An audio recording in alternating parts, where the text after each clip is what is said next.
Un'immensa gioia continuare questo percorso col Basket Mestre. Io sono qui, questo sarà il 10° anno, è veramente una soddisfazione incredibile riuscire a percorrere con questa famiglia. Per me è una famiglia, un percorso che ci ha portato alla Serie C, alla 2, e poi il prossimo anno l'obiettivo sarà sicuramente di consolidarci. Lo faremo tutti assieme, a partire dai nostri tifosi,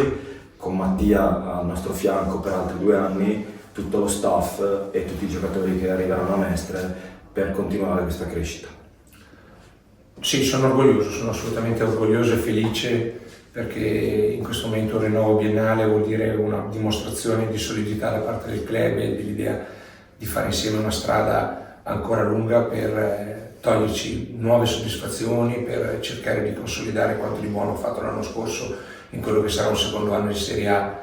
durissimo, ma so che la società sarà pronta, la squadra sarà pronta, ci stiamo strutturando al meglio per riuscire sia dal punto di vista tecnico che organizzativo a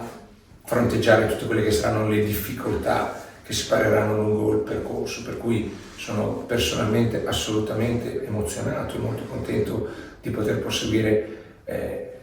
la mia parte professionale qui a Mestre e di continuare in questa fase di crescita che spero sia sempre più importante, che porti sempre più persone al palazzetto e coinvolgli sempre più energie positive verso il club.